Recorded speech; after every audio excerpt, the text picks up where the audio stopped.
Hello, everyone. It's me, Kirsten, and this is the It's Giving Mystical podcast. And this is your weekly podcast for the week ahead, the week of June 26th. So we are going to finish June and enter July in this next week. So, Tower Lover, what's changed for you? I was speaking with my trainer, Mackenzie, today, and we're talking about this idea of, I was explaining to her this idea of the tower, of the fact that there's more energy running through the system than the system has capacity for. You guys have heard me say that a million times.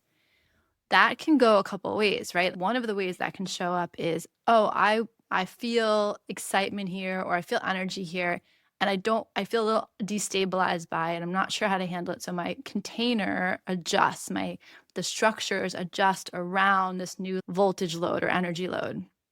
The other way that can show up, and you'll probably be able to track this too, is that you will have a sense of, oh, there's too much energy running in this part of my life, or in this conversation, or I'm giving too much here, or there's just too much asked of me in this situation, and it doesn't feel nourishing anymore, or it feels depleting now. And so how do I want to rework the system so that that energetic leakage or that energetic output isn't as intense, stops altogether, or I rewire it in a way where it actually begins a feedback loop of nourishing me in return. So you just want to have a sense of where the energy is, where the energy is vibrating, where it feels unstable, and what's the fix, or what's the experience of that? It won't always be a fix. Is the experience just to allow it to happen? Is there something about actually fixing, something that needs to be rerouted or maintained or rerouted or reset? Or is there something that needs a valve that needs to be shut off? That's not helpful for me anymore. Or is it just the simple sensation of feeling the currents in the ground, feeling the shifts in the ground? June is important. July is important. They say that the intensity of 2026 resides really in these 2 months. I think there's another month in fall that's activating, but this is a big moment. And so just noticing that the Lovers in the Tower was like, remember, choice. Lovers is choice. Do I go this way? Do I go that way? Do I come closer to you? Do I differentiate more into myself? Where's the movement? And ideally, you can feel that energy as just a lot of energy, and you can surf it or ride it or float it. And sometimes it's going to feel a little more like, where are my feet again? The energy we're moving into in July is the Chariot and the Star card. A lovely combination, a very like kind of low-key, powerful combination. So we'll talk about that on the July forecast. I'll try to do that this weekend so it's out before the 1st. But the card I pulled for us this week is the Star card. And that's interesting because that's the energy we're moving into. And it came in reverse, but it came in reverse with kind of this energy of, here we come. Here it comes. Here comes the star. Here comes the rest. Here comes the recovery. Here comes the bathing in goodness. The Star card is such a beautiful gift that we receive after the Tower energy. So it's like we endure the hurricane, we endure the storm. And the Star card is when you step outside after a storm and the light is so spectacular and there's a calm and a peace, and you can take a deep breath and you can feel yourself given the space to revive, to re-nourish, to catch your breath. The Star is the card of recovery.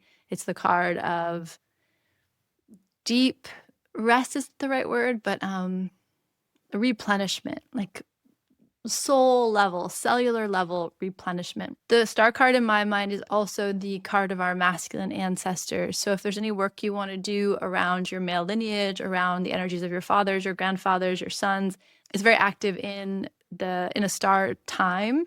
And so you'll notice in July also has the energy of Leo, has the energy of the sun. The sun is masculine energy. The star is not quite masculine energy, but it does speak to me of the male lineage, of the masculine lineage, the way that the moon card speaks to me of the feminine lineage. So the Star card is the best part of our masculine lineage. I think this is the image always comes to mind, and anyone who's known me for a while has heard me talk about this because it was such an important part of my journey through hypnosis and even through early shamanism, was a sense so my mother and my father split up, and I went to live with my grandmother, my grandfather, and my mother in New York. And my grandfather had been in an accident, and so he was home mostly. He fixed cars in the garage and was an amazing cook. And my grandmother went to work, and my mother was, in and out trying to make a work and a career for herself. So my caretakers, when I was really young, like 3, 4, 5, 6 years old, were my grandfather and my great-grandfather. And I absolutely adored them, and they absolutely adored me. They were these very tough blue-collar men. And then my uncle ran the plumbing business that my grandfather couldn't run anymore. He was in and out all the time. My other uncle was still a teenager. He was living at home. And then there was Ray Nowicki, who drove the bus. He would literally park the town bus outside my grandfather's house and come have lunch with us. And then there was my other uncle Ray, who was a former boxer, who always had the golden gloves around his neck. And it was literally, that was my crew. So like that and my cat Mimi, that's who I spent my days with. I'm very lucky that way, that my earliest memories of men in my life is such a happy memory. And my Uncle Chuck used to put me on top of they were all very tall, big men. And he used to put me on top of the refrigerator as like a joke, like kind of to tease me. And they would all stand below me. And one of the first things I saw in shamanism and in many of my hypnosis journeys when I was first training was them, because most of them are gone now, was them standing, and it makes me emotional even saying it, them standing at the refrigerator, all of their faces, they just absolutely adored me. This is where I get my idea that everyone's happy to see me. Because that's literally was my experience of my life in those years. And I see them often envision me sitting on top of the refrigerator and them all smiling and how safe I was, even though I was kind of in this supposedly precarious position. I had all these big, strong, loud men gathered around me, supporting me. And the sensation they always send to me is, you cannot fall. We will catch you. Like, no matter what happens, we've got you. And as a woman who also really loves the women in my family, has always been surrounded by strong, wonderful women, understanding the gift that the masculine lineage is, that my masculine ancestors are to me, is a different kind of nourishment. That sensation of how adored I am and how safe I am, that no matter where I go, no matter what I do or how I behave or what I do wrong or what I do right, that I have this like team of men, team of masculine energies that just applauds me and supports me and has my back in all the ways. That comes to me, that energy always comes to me through the star card. So when I pull the star card, that's who I see. And if that's not something you've explored, I encourage you to do the hypnosis work, to come walk the wheel with us in shamanism, where you visit the ancestors, go do family constellations work with Nina or Maureen, to understand we're such a bifurcated society in terms of men and women. And it is an incredibly powerful influx of energy and gift to your system and your soul to make peace with both the feminine and the masculine line, and to understand that they offer you unique types of nourishment and a unique type of strength. So totally off topic, but I told you that story, I guess, for a reason, and now you've heard it. And it's one of my, every time I think of it, my heart just, I feel really happy. And I guess maybe I needed to, thinking about my own romantic endeavors, maybe I needed to remember that and hear that story. So I could go on about that. But anyways, star card. So star card's coming in for us in July. And again, Leo energy, sun energy. Where is that idea of the anime, the masculine energy? Where is that alive for you? Where is that part of your practice? How at peace are you with that? That's something that might come up for you, might be something to work with or play with or consider in July.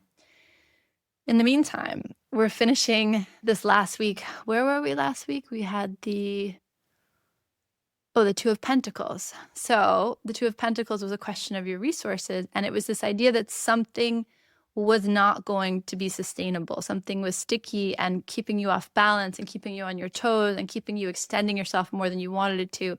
And hopefully in that week, you almost let something drop or saw something with a different perspective that allowed you to stop juggling for a minute and be like, wait a second, this is where I need to be. I have a relationship with my resources that is a two-way river, right? I am the shepherd of my resources, but my resources are also supporting me both. And I'm not the only generator of the resources. I'm not the only one making this work. We want to kind of think about the dance and the mystery of everything being alive, everything being alive.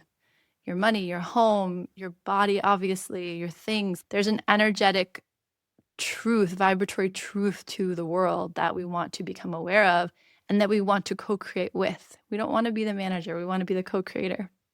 And listening to someone say something, and I used to think about this a lot because we live next to the Institute for Advanced Study, and one of my parents were astrophysicists, and they used to talk about this idea of dark matter. And I remember thinking the way he was describing it, he was like, well, 95% of the universe is dark matter. 95% of the universe we cannot perceive, completely blind to it. And I used to think about that. Does that mean this room, I'm only perceiving less than 5% of what's happening in this room. And I was listening to a woman on TikTok the other day, and she was kind of going further down that path. And I don't know if that lines up with the science, but it's an interesting idea. And it does align with a lot of belief systems, a lot of experiential systems, a lot of energetic systems, that there's much more happening than we can perceive. And that so much of what's happening is a response to our vibrational energy, is a mirror of our vibrational energy. So I say all of that because the Two of Pentacles hopefully said to you, you can do this differently. You can do this with more stability. You can do this with more support. You're not doing this all by yourself. And then the Star card coming in is like, and now rest, baby. And I don't know about you guys, but May, June have been just nonstop. So the Star card coming in is a welcome invitation to replenishment, to rest, to peace, to the waters. The Star card says, go to the waters, go to the ocean, go to the river, go to the pool, go to the baths, go to the shower, go to the waters, go to the rains. There's something about the Star card that encourages you to submerge yourself in places that can refill you. And it says to me that we're going to start to feel the energetics of June, July, the July energy a little early. There's not going to be this kind of distinction between end of June, early July. There's a way in which those things are going to feel like one experience. I think the Capricorn full moon is on July 1st. Capricorn is, again, earth masculine energy. So the Capricorn is the energy of like, let's be real, let's get real, let's stop messing around. And it does remind me of the sense of these valves, like you're making adjustments in your life. I've been outputting this way. Does that still feel good? If not, what adjustment do I want to make? I'd want more of this. What kind of adjustments can I make?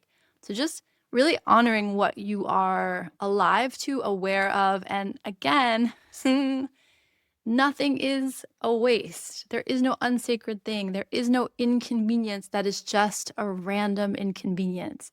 Notice where the pressure points are. Notice where your mind is like stuck on something. Notice where your body is speaking to you. It's all valuable information. It's all valuable information.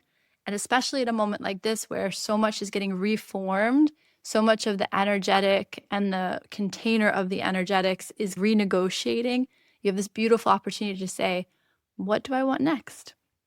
I just finished a journal. I have these big moleskin journals that I work with, and I try to put everything in there. So I tried to put my own practice in there. I tried to put my art in here. I tried to put the work I teach in here.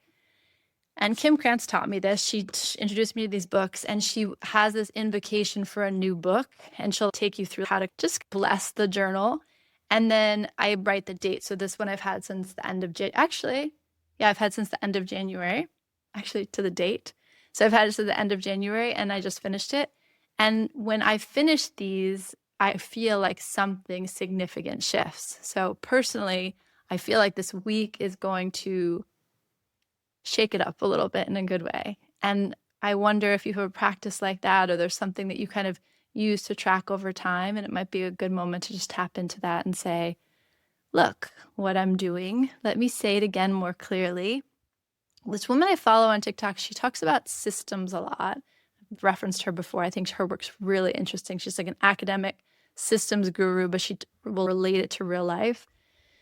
And one of the things she was talking about the other day was just the law of entropy and the fact that everything will become chaos, will disintegrate, will become a mess without active management. And she was using the example of a garden. If you don't attend to your garden, it will just overgrow. If you could have a clean kitchen, but it's only going to be clean for as long as you're maintaining it, right? So it goes back to me cooking dinner. They're only going to be fed if you actually show up and cook dinner every night. And our mind is the same way. Our system is the same way. Our brain is very selective in what it's holding on to. So you add this dark matter thing, you're only perceiving probably less than 5% of what is actually here in space and time and incarnation with you. And then you talk about the law of entropy and the fact that things want to dissolve. They need a shepherd, a manager to keep things, like to attend to what is, to move the ship forward. And so as your own little ship, what do you want to move forward to? What are you actually excited about in this next chapter? And how magical can you be about it? Like how intentional, how gifting of yourself can you be about it to say like, If this matters to me, I'm allowed to want it. It's allowed to matter to me. And the last thing I'm going to say for the star energy this week is, what if your wish has been heard? What if what you are seeking is also seeking you? You've heard that before. But also, I was exchanging voice memos with a girlfriend, and she was talking about they were talking about trying to handle it with grace, and then she was like, "But what if I don't handle it with grace?" And I was like, "Yeah, Grace can fuck herself. Why do we have to do this perfectly? Why can it not just be enough that we're doing it, that we're showing up and alive for it?" So sorry, that's coming back to that entropy thing again. But my point is, the star card says your wish has been heard. And what would happen if you believe that? If you really believe that whatever you're trying to create, build, tend to in your life, you're doing it, like you're showing up for it. What if you believed that the universe heard that? The universe was already responding to it. Where could you relax? Because that's the other thing the star card wants you to relax. It wants you to rest. It doesn't need you to do it gracefully. It doesn't need you to do it beautifully or perfectly or say the right thing. The star just wants you to receive. I want you to get really, really good at receiving, really, really good at understanding that you too are a precious child of the universe, and that none of your dreams are unheard, none of your plans are unsupported and upheld by the universe. You too have a team of adorable, big blue-collar men standing below you saying, "We are willing to work hard to make your dreams come true, and we would never, ever forget about you, and we would never, ever let you fall." Okay, that's my energy for the star card. Miss my grandpa. Miss my uncle. Oh, I love all of them. But may you have your own team with you this week. May you feel supported and loved, and may you have room for replenishment and rest and recovery, and maybe even recognition this week that someone hears you, someone hears the call of your heart, someone hears what you're trying to create, and that the universe is actively and enthusiastically responding to it. Okay, that's enough chatter for today. Happy June, happy July, and I will check you guys later. Bye.